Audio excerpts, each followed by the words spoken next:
Sebenarnya, apa yang terjadi? Jadi, mekanisme ini dimulai ketika virus HIV bertemu dengan sel imun alamiah di peredaran darah. Jenis-jenis sel imun alamiah itu ada apa aja sih? Sel imun alamiah akan menyerang virus HIV yang dianggap asing. Namun, kekuatannya belum cukup kuat. Setelah melewati sel-sel imun alamiah, virus HIV akan menuju ke targetnya, yaitu molekul CD4 di sel T. Tapi, disclaimer dulu, molekul ini juga ada di makrofag dan dendrit. Setelah bertemu dengan sel T, protein GP120 pada virus akan berikatan dengan molekul CD4 pada sel T dengan bantuan koreseptor.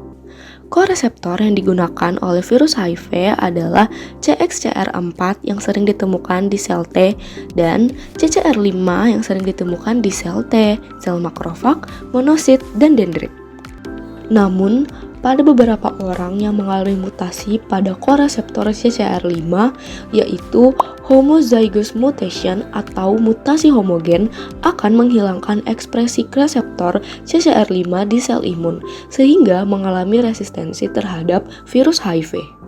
Selain itu, ada juga heterozygous mutation atau mutasi heterogen yang akan berdampak pada penurunan jumlah koreseptor sehingga menghambat penyebaran dan perkembangan virus HIV. Nah, kalau koreseptornya normal, virus HIV-nya bisa langsung masuk deh. Awalnya, virus HIV punya retrovirus RNA tunggal atau istilah lainnya single strain RNA. Dia juga memiliki enzim reverse transkriptase yang dapat mentranskripsi untai tunggal tadi menjadi untai ganda komplementer yang disebut sepotong DNA proviral. Proviral artinya ia siap untuk diintegrasikan ke dalam DNA inang, sehingga ia masuk ke nukleus sel T helper dan bergabung ke dalam DNA sel. Disinilah bahayanya. Saat ada patogen lain masuk ke dalam tubuh dan mengaktifkan sel T, sel imun akan memberikan respon kekebalan tubuh dengan memulai transkrip dan menerjemahkan protein. Namun, secara tidak sengaja, sel imun akan menyalin dan mentranslasikan virus HIV baru. Kemudian, virus akan keluar dari sel dan menginfeksi lebih banyak sel. Selama infeksi, virus HIV akan terus bermutasi. Hal ini yang menyebabkan aktivitas virus HIV yang satu dengan yang lain akan berbeda satu sama lain.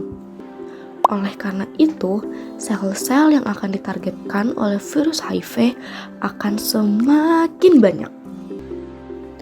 Setelah virus HIV menyebar ke seluruh tubuh, maka sel imun akan terus menurun drastis sehingga tubuh akan rentan terpapar oleh virus dan penyakit lain. Replikasi virus HIV yang terus menargetkan sel imun akan menginduksi apoptosis sel T CD4 sehingga terjadi penurunan jumlah sel T dalam darah dari waktu ke waktu. Apabila sistem kekebalan tubuh sudah sangat lemah dan rusak, maka kondisi ini mengarah ke penyakit AIDS atau Acquired Immunodeficiency Syndrome. Selain itu, karena virus HIV yang terus-menerus bermutasi, maka sampai saat ini belum ada obat yang benar-benar digunakan untuk mengobati penyakit akibat virus HIV. Oleh karena itu, pasien HIV harus terus-menerus mengkonsumsi obat untuk menurunkan gejala dan mengontrol aktivitas sel imun. Tetapi, kita bisa mencegah penyebarannya dengan mengetahui bagaimana cara penularannya. Walaupun penyakit ini belum ada obatnya, para ilmuwan terus berusaha mencari dan mengembangkan obat yang mampu menyembuhkan penyakit ini. Dan semoga di masa depan virus HIV dapat musnah tak bersisa.